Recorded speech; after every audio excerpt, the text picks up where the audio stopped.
But I didn't have fever, didn't have cough or any of those flu-like symptoms. My body was just so achy and stiff. Again, from my head was the only thing that didn't hurt. Every part of my body, from my neck to the bottoms of my feet, hurt. And so I told my husband, I said, this is more than lifting the baby. This had gone on for maybe a few days, maybe a week or so, and I was dragging to work. And at this point, I'm not seeing patients anymore. I'm working for the state. So I was going into the office, but I would come home and could not do anything. I would just jump right in the tub. And I'm a shower person. My husband's a tub person. I was like, I got the tub this time. And because I had to just soak my body. But when I would get out, I wasn't feeling much better. So I finally decided, okay, it's time for me to go see my doctor. Now, I'm one of those types of people who I'll go for my regular checkups. But when I have a little illness, I'll wait before I go because I figure, well, I don't have to run to the doctor for every little thing. Now, I'm a medical person, but I know that there are things that will run its course. Well, this wasn't, whatever course it was running, it was not running in the right direction. So I finally went to see my doctor and told her what was going on. And at this point, not only was I achy, my joints started to swell. I could feel my muscles that they were inflamed. And so I knew that I had some type of inflammatory process, but I wasn't really sure what was going on. And then I started bruising. I had these bruises on and no type of trauma, but my skin started bruising and I got scared. I was like, okay, it's time for me to go see my doctor. So when I go to see my doctor, and we were in medical school together, she looks at me and she's like, well, you don't usually come to the doctor for just something really must be wrong. And so as I explained to her what was going on, she said, well, let's do some tests. And she did a lot of blood work. And about a few days later, she called me and she said, well, I think we're going to have to send you to a rheumatologist. It looks like you may have lupus or some type of autoimmune disorder. And I wasn't surprised because I knew what some of the symptoms were, and I was hoping, of course, that it was still maybe the flu or something like that. But because I knew I was feeling worse and worse, I wasn't surprised. So when I went back in to see her for the follow-up, she wanted to put me on some medication, prednisone. But at this point, we didn't really know what was going on. And I mentioned before that I'm real hesitant about taking medications. And I want my disclaimer, if you're on medication and need it, take it. But sometimes we can have so many medications and they're masking symptoms but not getting at the root of the problem. So I really didn't know what was going on, and I didn't want to start taking medication and then I don't know if the side effects from the medication is what I'm experiencing or is this the illness. And so she understood that. I said, well, let's wait. If I'm not getting ready to die right this minute, let's wait a little while. I can take the pain, but I need to know what's going on.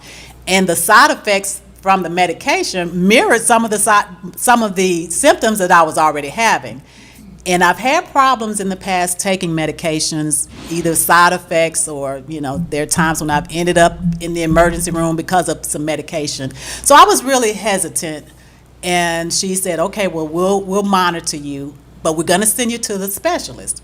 So in the meantime, I started doing some research, and over the course of several years, I have been more intentional about lifestyle medicine and wellness education. So there were some things that I had been learning that I started really implementing even more.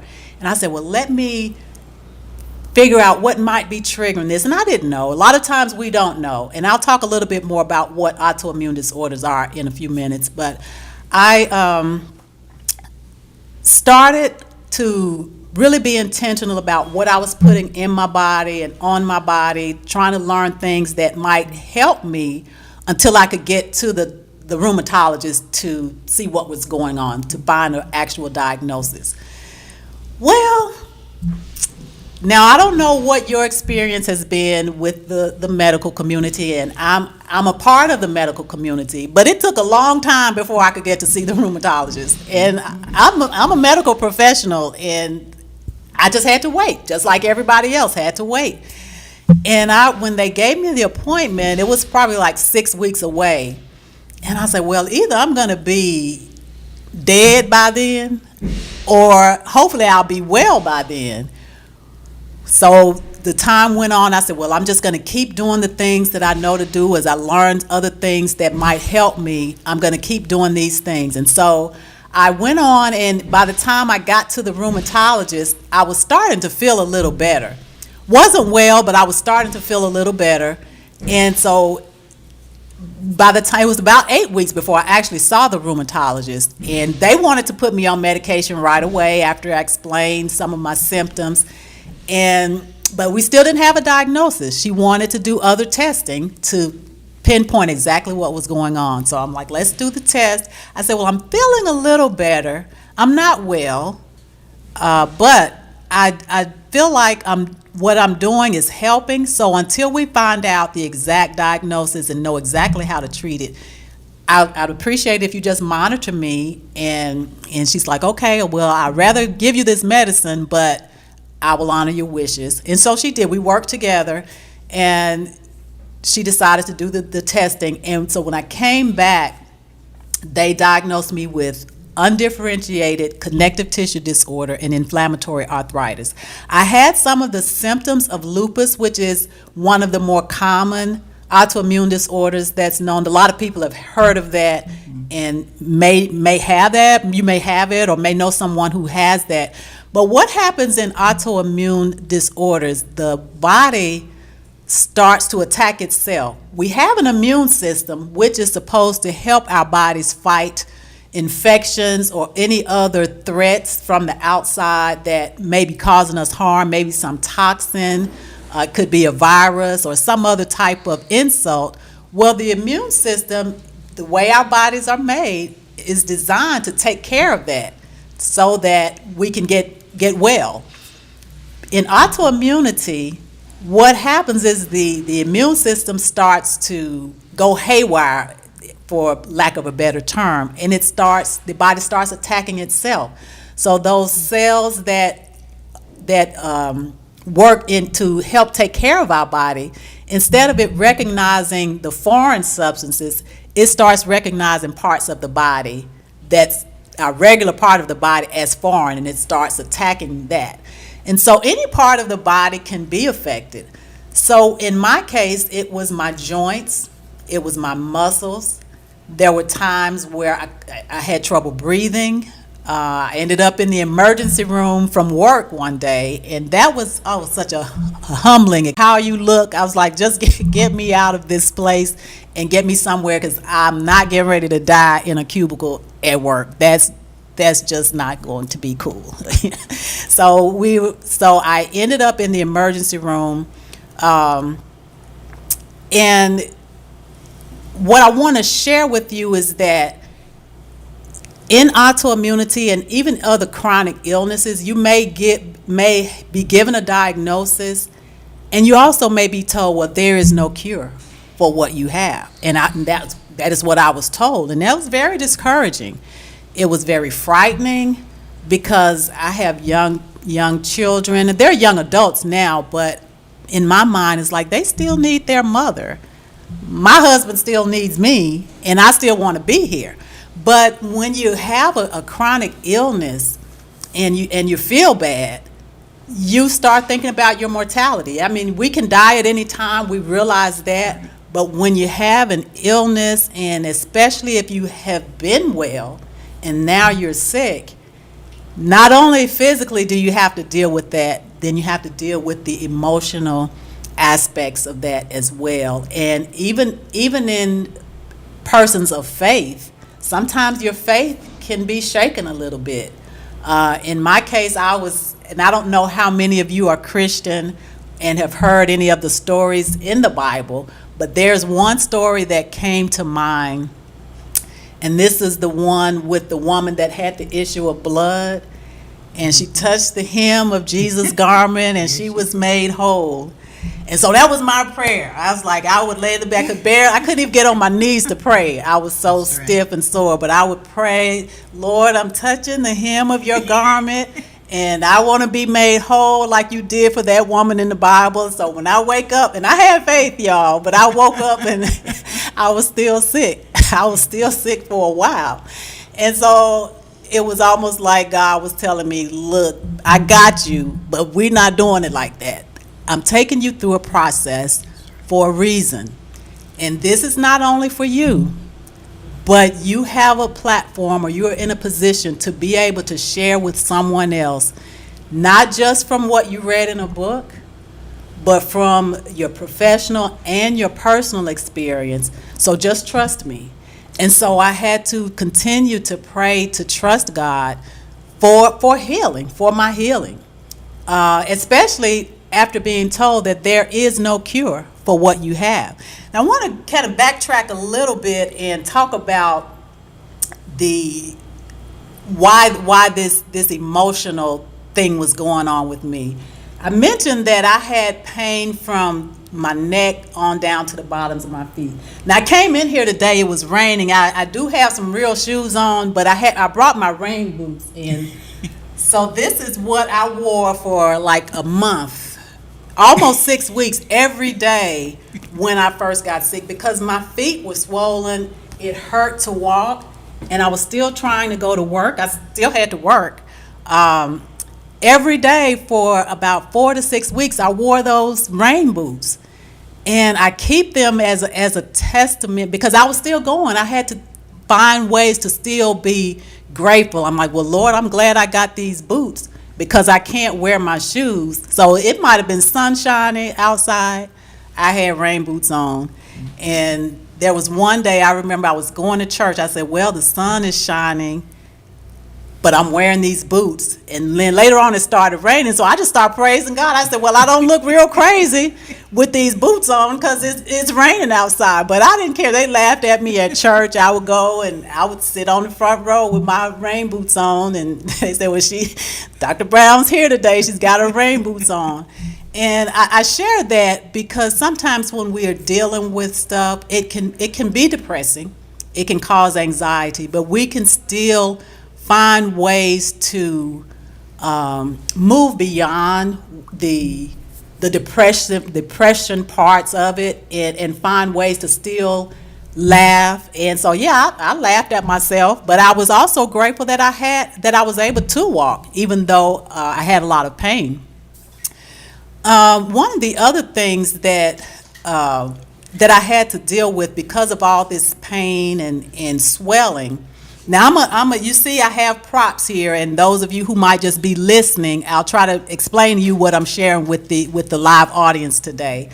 So I shared with them my rain boots, but I would have to go to bed like this, and this was, being sick sometimes can be very humbling, because you have to depend on people. Sometimes you might cry in front of people because you feel bad, and you don't want to be like that, but sometimes the reality is there were times where I did cry. But there were also times when I was not afraid to let people know what was going on with me. Sometimes we want to keep things to ourselves, and everybody's different. We want to have our privacy. But this, for some reason, I was compelled to share this. So even on social media, I was like, pray for me and call my whole name so God will know who you're talking about, because I'm going through this thing. And I want more than just my prayers. But I would go to bed like this, at a heating pad. I wasn't cute in the bed, honey, y'all. I was like, whatever I need to do so I can get some sleep. I had ace wrap. I might have my wrap on my wrists, my elbows. I couldn't find my little knee brace. So, and actually that's a blessing, because I haven't had to use it in a while. But I would have to go to bed with all this stuff on. Compression socks. Now, I'm like laying in the bed next to my husband with all this stuff on. I was not sexy at all, but that's okay. I was trying to get some relief and get some sleep, and he was just so patient and kind. And for those of you who have been married or are married, when they say in sickness and in health, we really had to live through that. I mean, and still do, but that really meant so much to me because here I am, the mother, the wife, I'm the working woman doing all this, and I needed help. I was pretty much flat on my back. And I remember overhearing my husband one day telling my sons, and he didn't know I heard. He said, "Look, Mommy's not not well right now. You have to make sure you step up so we can help her." And that just meant so much to be able to have that support. And sometimes we have to humble ourselves and allow people to help us. Sometimes we want to, especially if you're used to being in control, you don't want people to know that you're suffering or hurting. But there are times that we are not isolated. We are in community. And so there are times when we do have to reach out and get that help. Like I said, I went to bed. There were times I don't know if you're familiar with this. This is Dr. Teal's Epsom salts. Had to soak in this. All of these are some of the things that I tried. I had to put little inserts in my shoes, in my boots, so that because it was like I started losing a lot of weight. I didn't mention that. It was like rapid weight loss, but not a weight loss of, okay, I want to lose weight to fit into this outfit. This was like sick weight loss. It was like I'm normally small, but I was always been fairly muscular and healthy. So it was I didn't feel like, oh, I look sick, but I looked sick, and I couldn't hide it. I just remember telling my husband, I was like, oh, none of my clothes fit. And I was having a little pity party, Irene, like, oh, my clothes don't fit, I'm skinny, and I look like, like I'm malnourished or whatever. And he just said, well, you know what, let's just go buy you some clothes that fit. And I'm like, oh, okay, I guess that makes sense. Sweet. And so it took a while, but I started to feel better and went back to the doctor, and they finally gave me a diagnosis. At this point, I still didn't really want to take the medication because my lab studies started to look better. I still wasn't completely well, but I started feeling better after some months. And I'll talk a little bit more about some of the things that I did that may be of help for you. Even if you don't have an autoimmune disorder, you may have some type of chronic illness like hypertension or diabetes, or you may have some type of arthritis. But there are some things that you can do to help take control of your health. So when my labs came back and they were getting better, she felt a little more at ease, I think, about not pushing the medication on me, because I did have a plan. I was doing something, and I had promised her that I would stay in touch, and that if things got worse, I would come back in or go see my primary care doctor. That was our agreement, and I understood, because in the medical world, if there are certain protocols that you follow, the doctor doesn't want to be accused of malpractice or not doing what she's supposed to do or he's supposed to do for the patient. But it's important to be able to work together, and so she understood my position and I understood her position, and so it was so very gratifying that when she was in agreement, and she said, okay, we'll just keep monitoring you, but I need you to keep coming back in, and let's see what's going on. So I went back for another follow-up. This is months, I was going every few months.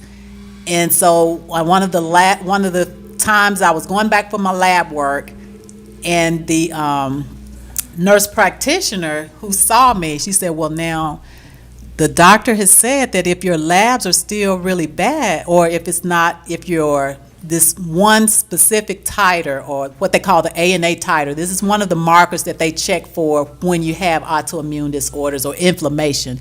She said, if this is still positive, we really need you to start the medication. Now, in my mind, I'm still thinking I really don't want to take the medicine, but I was like, okay, well, let's just see what it shows. So I'm praying, and so when I got the email back, and it said my titer had become negative. And so I was just so grateful because I saw this process work. And she had told me that there was a chance that it would get worse and that I would develop lupus or some other not an undifferentiated type of disorder. And she said it could stay the same or it could go into remission. And so I was praying for, well, I'm praying for healing, but I was praying for the remission. And so I just thank God that when those numbers came back, that, you know, things were getting back to normal.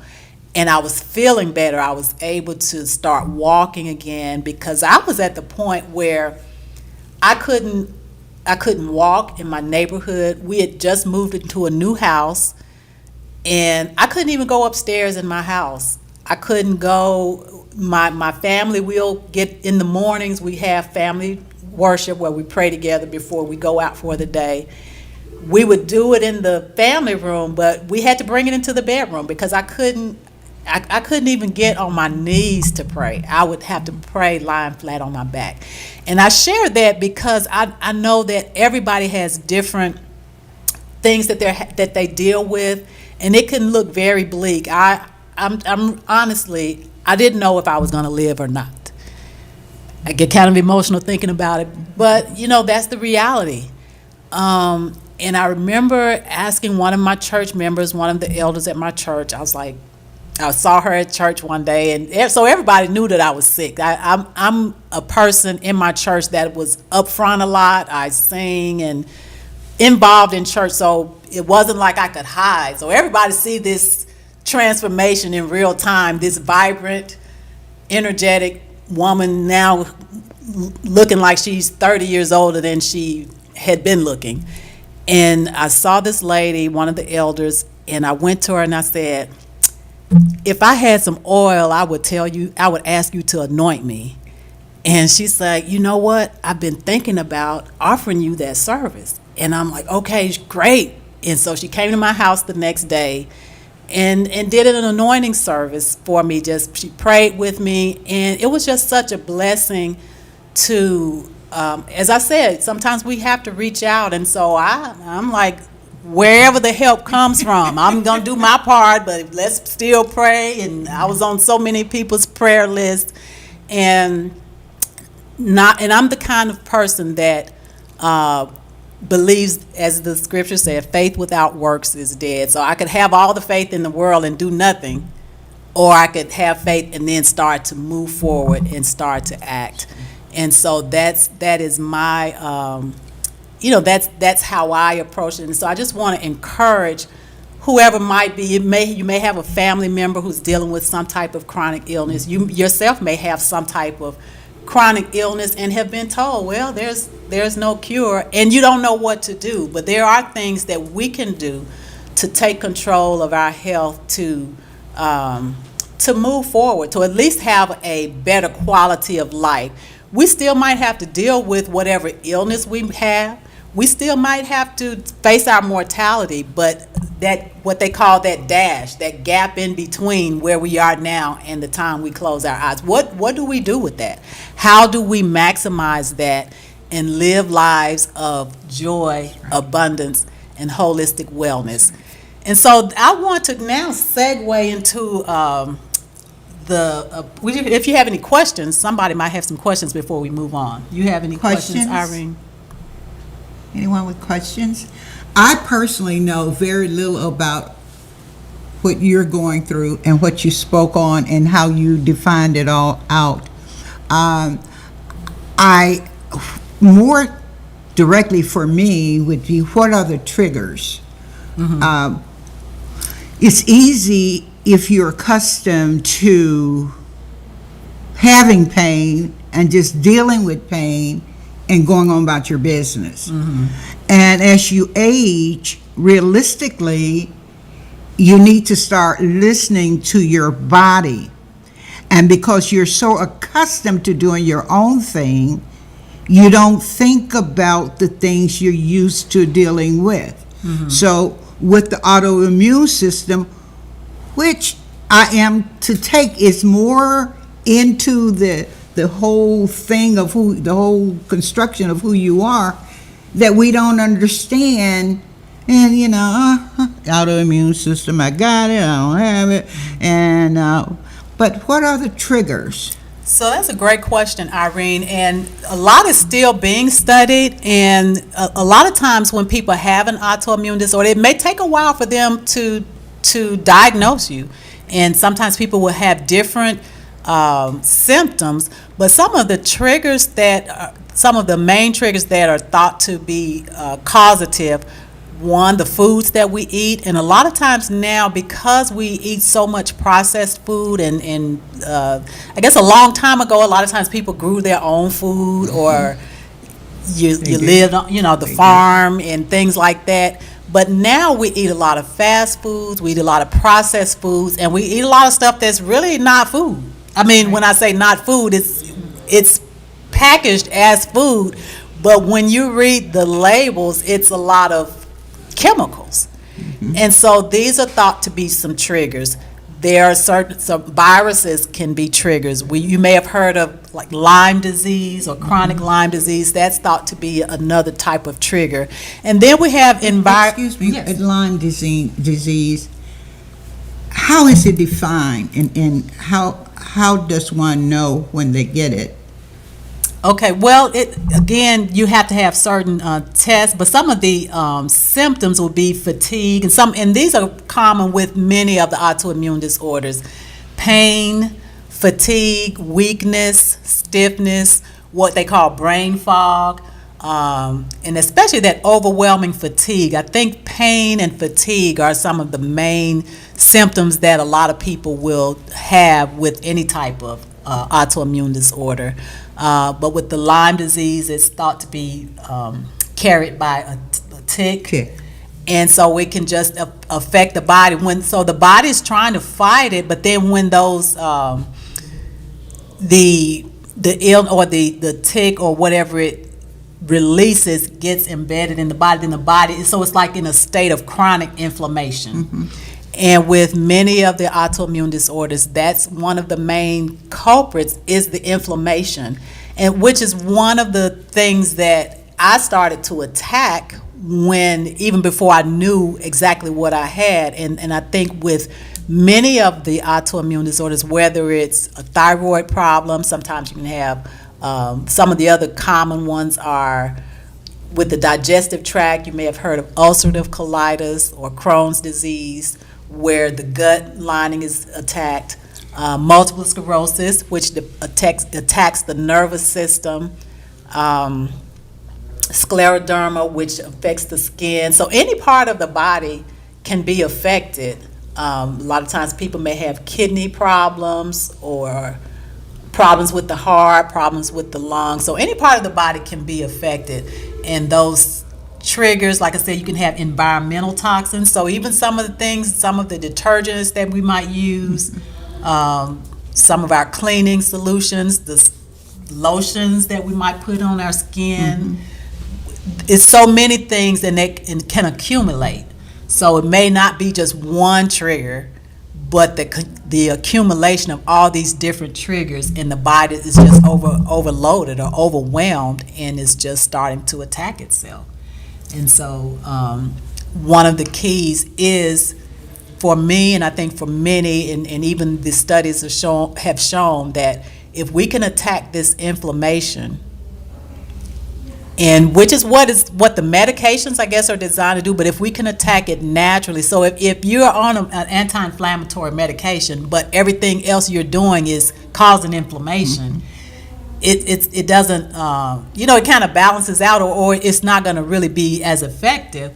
So if it's almost like if I'm giving you some medicine to keep you from being inflamed, but then you keep doing stuff that's inflaming you, or then you're going to still have the problem is still there. So you need to attack it in different ways.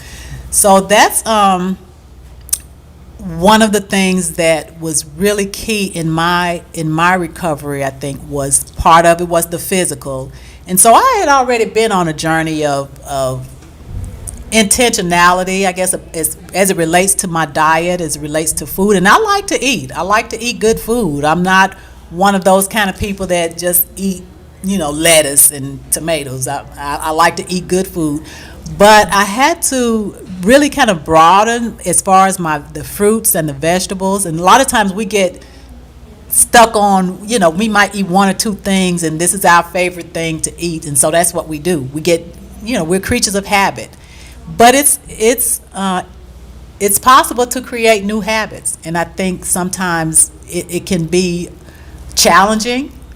But as we start to make steps, step by step, you can't go from here to here just like that, but as you go step by step, and I think that's the key. A lot of times we become overwhelmed when we try to do too much too soon, and we sabotage ourselves. But as we take things step by step, as you learn more, you do more. We continue. I continue to grow. I continue to learn and implement things, and not just for myself, but if it's working for me, then I try to share with somebody else how they may be able to incorporate that and see if it may be helpful to them.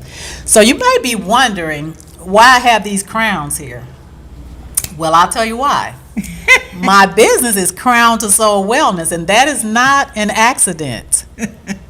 I believe that we are fearfully and wonderfully made. We are of royalty, and so these crowns help me to remember that I am of royalty. I am special. No matter what I've been through or what somebody else may have told me to try to tear me down, or whatever your experience has been, whatever trials you have been through, whatever someone has said to you that was derogatory or to put you down, we don't have to believe that. That's not the truth. The truth is we are fearfully and wonderfully made. And I have a lot of royalty in the room today. Absolutely. One is Faith, Margaret, Frenchie. She's the conversationalist, Okay. and very uplifting. And I can't call you Susan. Yeah. So, and Karen. So we all royalty today. We are royalty. I represent royalty today. That's right. That's right. But so are them with kings. Well, you see, I have my king's crown and the queen's crown. And I do believe that. May I just say this? Sure. When I had my back surgery in 2016, I decorated the HCA. I was there for a month. I had pictures brought in. I had pedestals, but vases. I had all the flowers that were in the cafeteria brought in, put in the window. And I think it's very important what you're touching on today, because we don't relate our lives to words. So autoimmune system, I didn't know what it was. I didn't even know what you were suffering through it. I didn't even know what that meant. Maybe it's not so bad, maybe it is bad. So it is important to know, because if you're not going through it, there may be a family, you might have a family member it's very or likely a that friend, you know someone who is and suffering from to some become type of- familiar, you know better how to be uplifting to them, and you know better what to say to them and to identify. So I'm really learning a lot today that I do not pretend to know. I heard you mention thyroids. Now, are you connecting that to?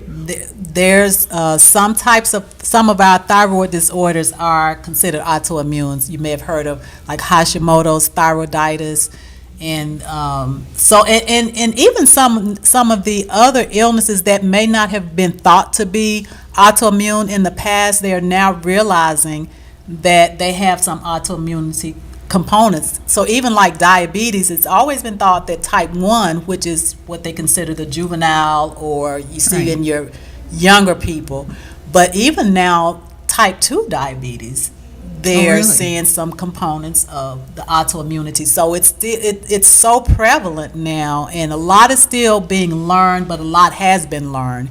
And so as we learn more, we understand that all of these different factors are triggers for us, but that doesn't mean we have no hope. We can, now that we know, we can be proactive and do our part. That's right. So even though we might have to take medication, that's not just it. There's still some other things that you can do to hopefully keep you from having to take medicine or keep you from having to take so much. And I think as we learn those things, and we'll talk about some of those principles, and everybody's different, but some of these principles that I want to share with you are global. They are, we have these all in common, and we can be at different levels of how we approach these lifestyle principles. Well, thank you. Okay, so. And I won't interrupt. I was told from my first podcast, every family member you never hear from call you. I thought you had the guest on the show to speak. You sort of overpowered her a bit. So I'm being very deliberate in trying to contain myself today. So please help me out. Come with some questions, starting with Faith. Faith, you have a question? Well, is there an actual definition of what an autoimmune disease is? Well, actually, there are probably several if you look it up, but what you will probably see more common is that the immune system is attacking itself. So that's probably the most common, straightforward definition. So like I mentioned before, our immune system is the protective system for the body to take care of those foreign insults. And so when it's functioning properly, it's taken care of. It's like the Army or Navy or whatever, so to speak. It's your protective mechanism. But when you have friendly fire, you still can die.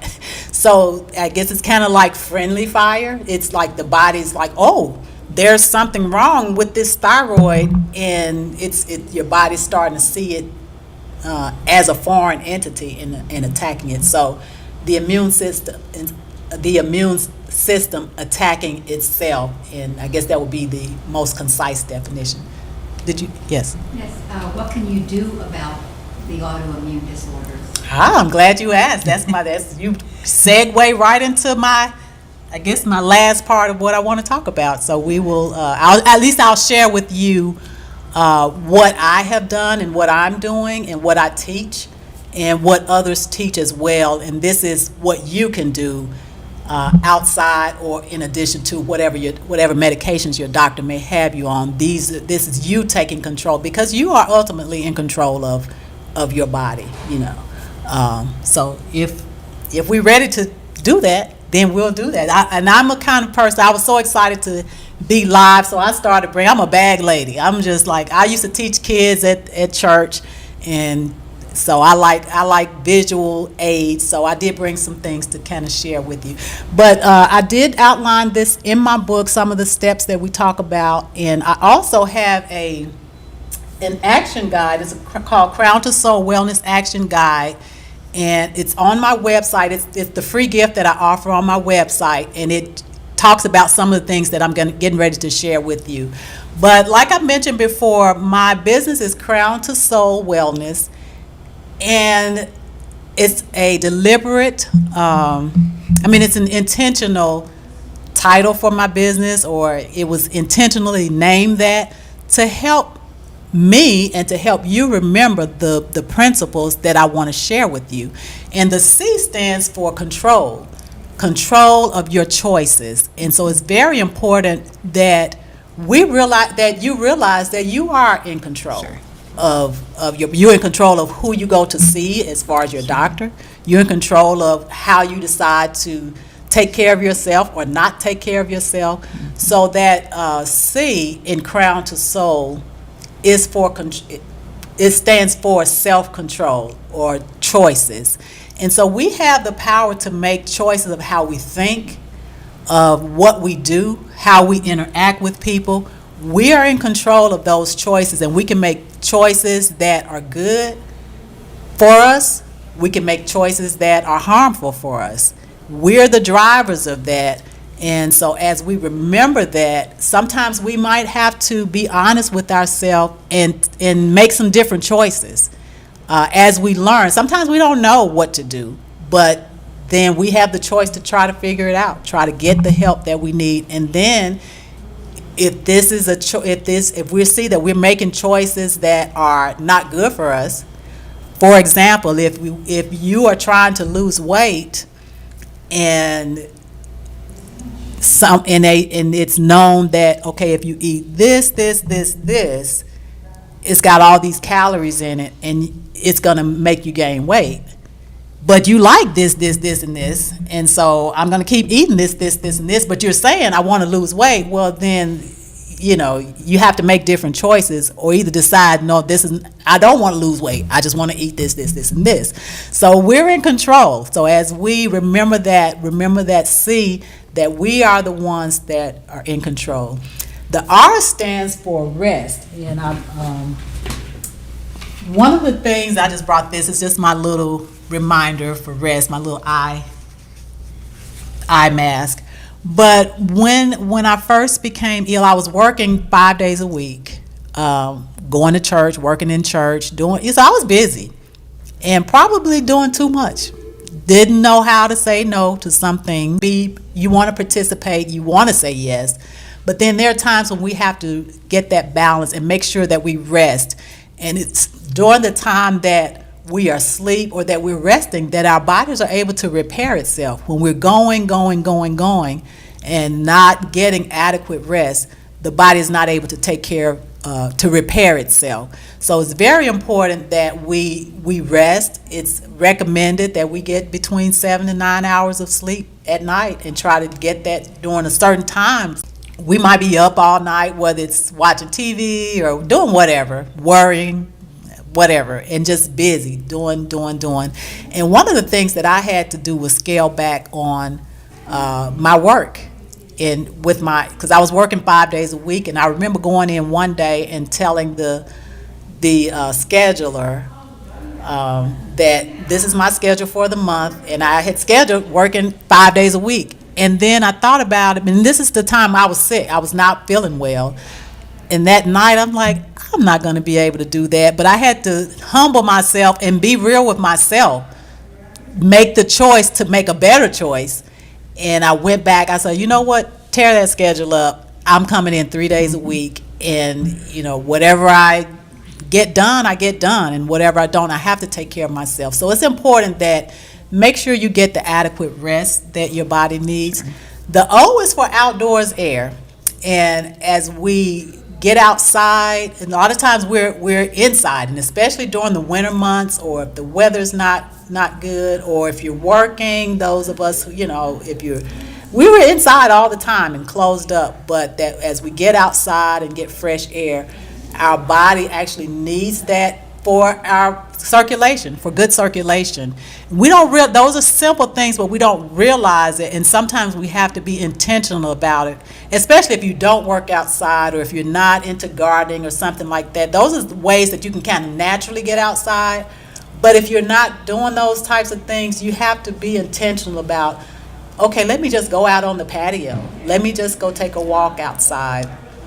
The W stands for water, and it's important that we get adequate water intake. Now, every day, that's one of the questions I would ask my patients when I do the intake history, and many of them were not drinking water.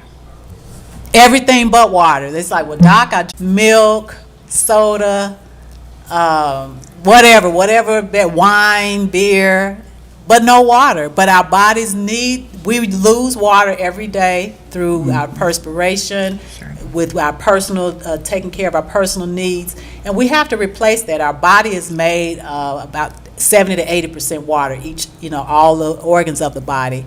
So that needs to be replaced. And when we don't do that, we become dehydrated. And that just, we don't realize it. So we have to be intentional about things like that.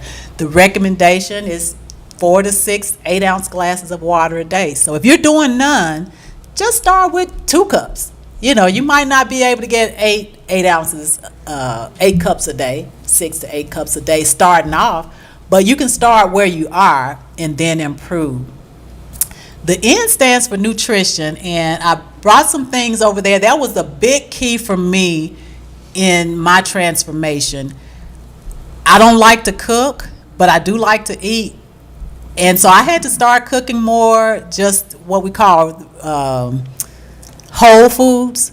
So instead of my beans being in the can, I have to just get them in the bag and but fortunately I got this Instant Pot.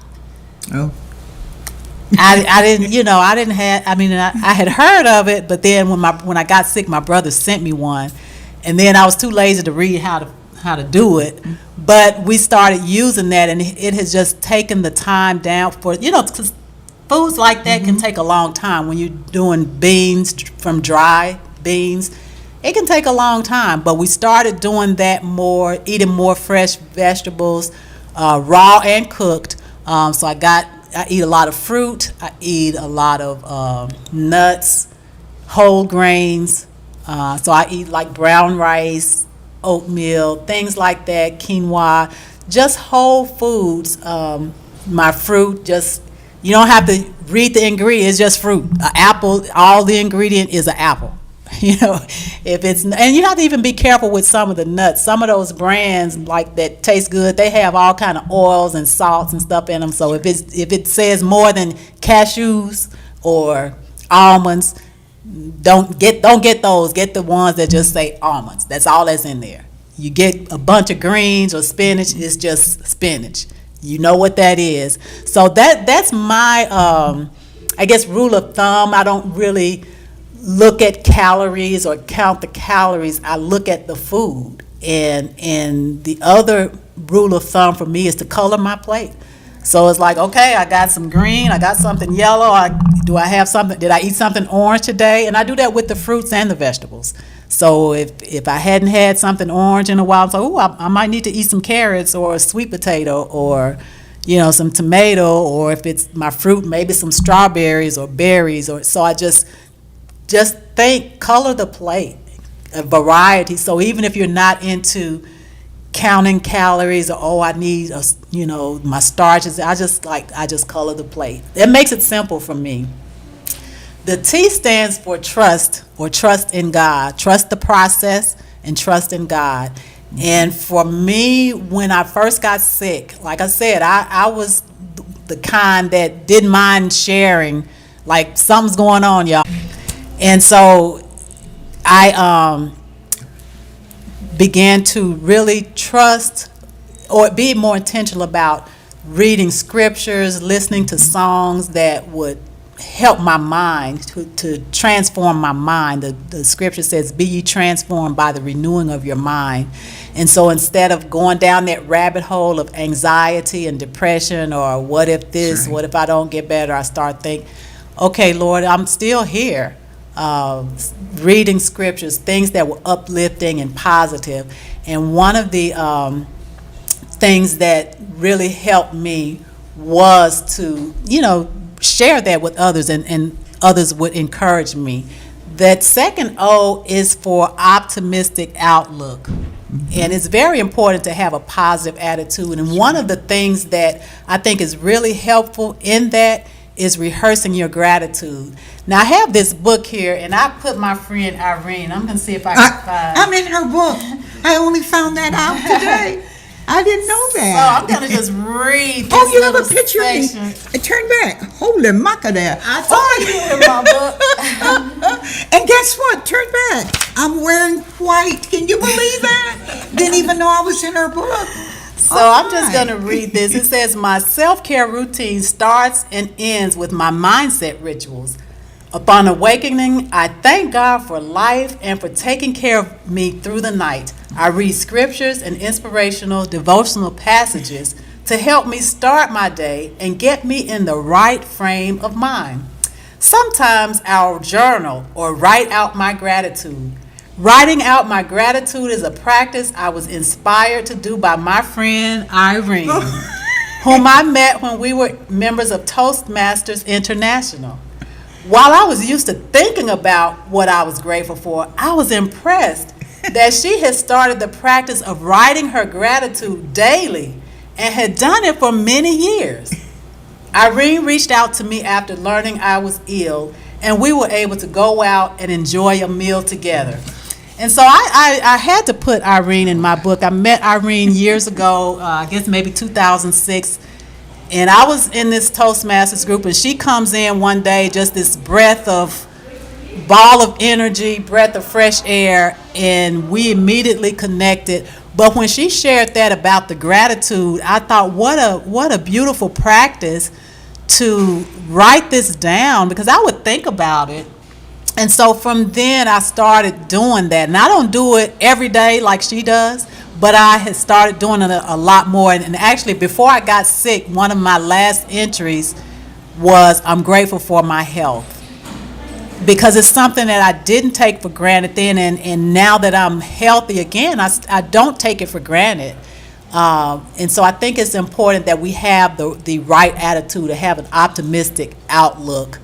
The S stands for sunlight, and as we get outside, get the fresh air, it's also important to get sunlight. And it's harder in the wintertime or when it's raining, but now that the springtime is coming, get outside and get in the sun. The let's see, did I do all 3 O's? Oh, the other O, the third O is for others. And I shared with you how other people poured into me. It's important to humble yourself and get the help that you need. But the flip side of that is, it's also important to give to others, to not be selfish, and to open your heart to share with someone else. And one of the reasons that I wrote this book, one of the reasons was just a legacy project for me, to just kind of share my story, but not just to talk about myself, but so that it can help someone else, because I was helped by reading somebody else's book. When I got sick, a friend of mine recommended this lady's book, and she was a female physician, and she had suffered from lupus. And so I didn't know if I had lupus or not. So I read her book, and I was just so inspired. And I was like, if she hadn't written that, that's a resource I would not have had. And so I wrote my book because I said, this is a resource that someone else may have. Excuse me for interrupting. I need to receive a second guest that we're having, but I want you to properly conclude, and I'm going to return back, but I will dismiss for maybe a couple minutes. I'm right at the end. We're actually on the last 2 letters, and the L is for love. I will remain our second guest, and Mayor Ken Moore, I would love, we're speaking on the autoimmune disorder, and you maybe can explain why your name came up in that discussion. If you cannot say why it is, but I want you to speak whatever you're needing to say or desiring to say for about 10 minutes, if you would, and I will call you up very shortly. My name is Irene Kercheval. You're meeting me for the first time, and this is our invited guest, Dr. Carla Montague Brown. She spoke on her 2 autoimmune disorders and educating us about the various immune disorders, lupus being one we're most familiar with. So just give us a few minutes, and then I will be calling you up. Thank you so much. I appreciate you. Okay. And so our last 2 letters, I mentioned love. As we operate from a standpoint of love as opposed to hate or unforgiveness, it frees us. And so we have to be intentional about it. So much stuff is going on in our world today, and it has always been like that. But it just seems like, I guess because of the internet and social media, and we're just so aware of all the bad. But then let's look for the good, and let's operate from a standpoint of love. And as we do that, we free ourselves, and that's part of the healing process as well. And then that E stands for exercise. And there are many forms of exercise. I have a jump rope here, I have some weights. I like to walk. That's my favorite form of exercise. But another thing that I like to do, and I know Irene likes this one, is dancing. So if walking is boring to you, or some of these, you don't feel like jumping rope, but if you get some good music and can move a little bit, that's good exercise. Gardening, things like that. So these principles that I've shared with you in Crown to Soul, It's designed to help us to truly achieve holistic wellness from the crown of your head to the sole of your foot. So many of you are wondering about that crown, and so I just want you to remember that you are royalty. You are fearfully and wonderfully made, and I want you to enjoy a holistic, abundant life of joy from the crown of your head to the sole of your foot. I am so happy to have been invited to be here today. I thank you, audience, online as well as here live. It's been a pleasure, and like I said, it's been 2 years since I've been in before a live audience, and so thank you for having me. Thank you, Irene. You're so welcome. Let's give it- And I would invite you to remain and I'm going to call Mayor Ken Moore up.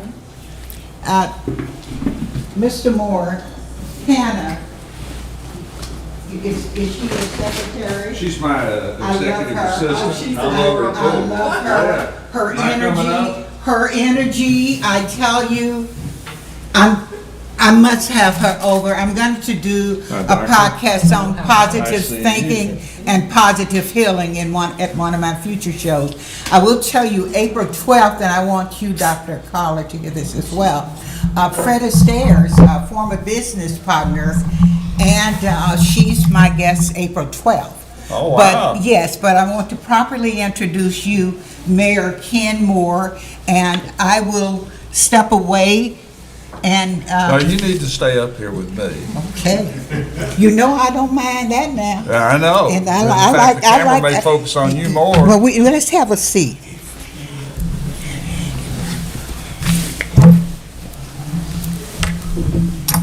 Well, Mayor Ken Moore, and where we start, that's up to you because I don't know what introduction would be proper, but I will leave it in your hand to discuss what it is you would like to present us with today.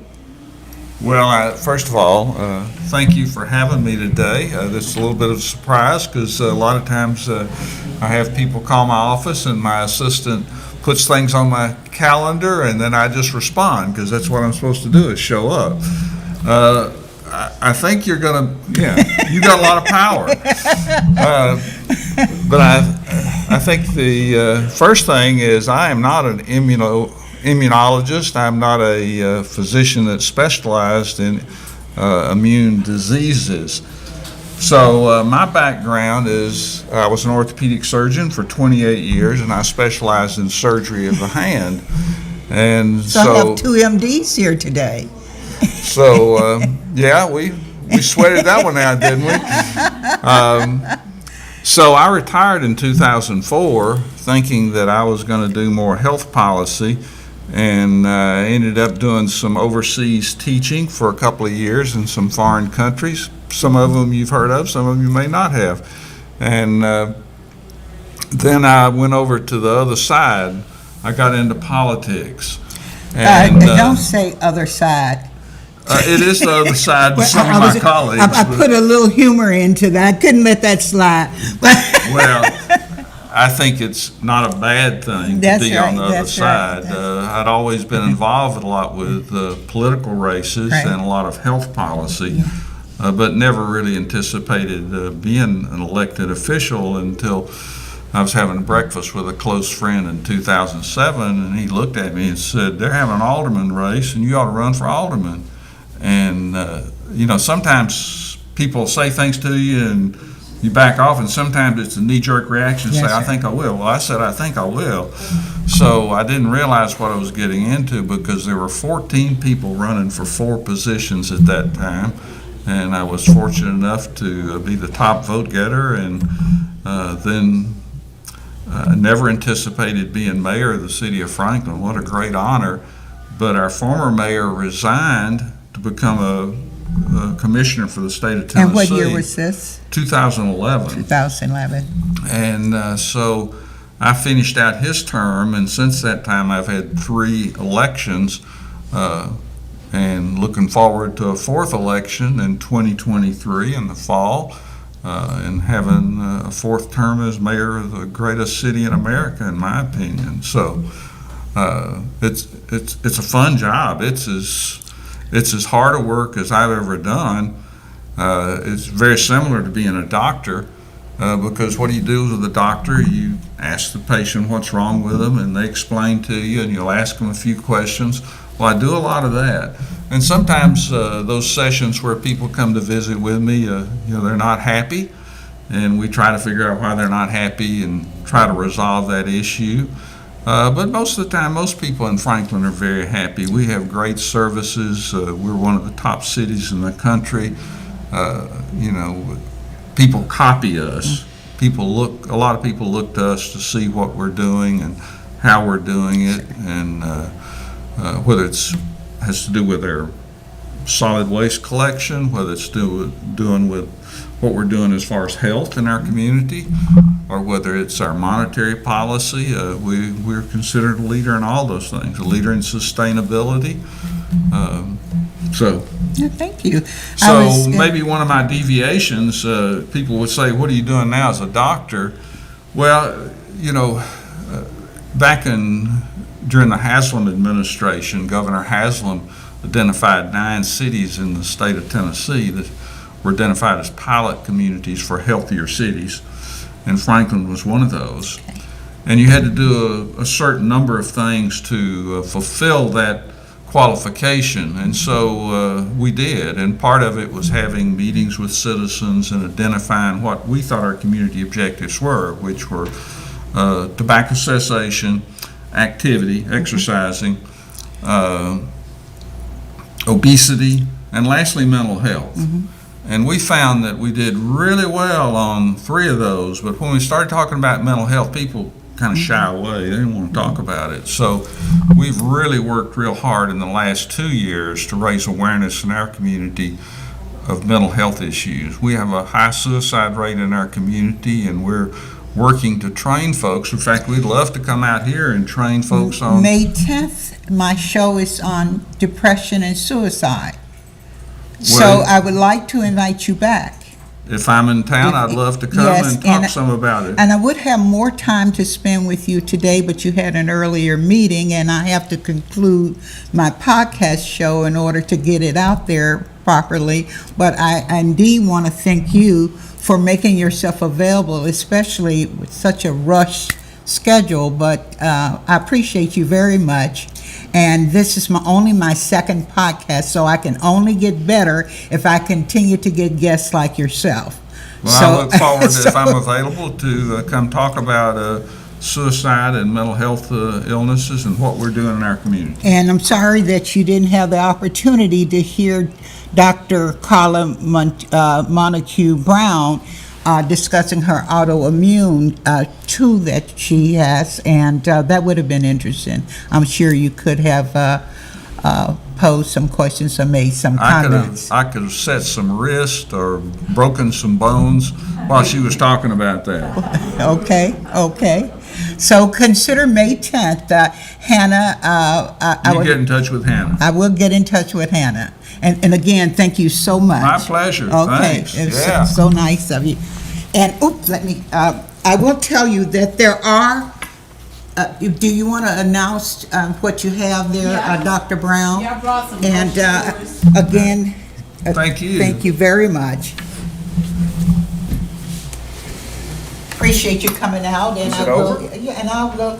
And would you care to stay a bit and introduce yourself to the residents here? Oh, I'll get them stirred up. Okay, I'll go ask for their please, vote. and we can, this is Margaret, Susan, Faith, you know already, I can tell. I do. And Francie, and Karen, I'd okay. love to say hello. I walked away from my I think we need to put that podcast. crown on the mayor.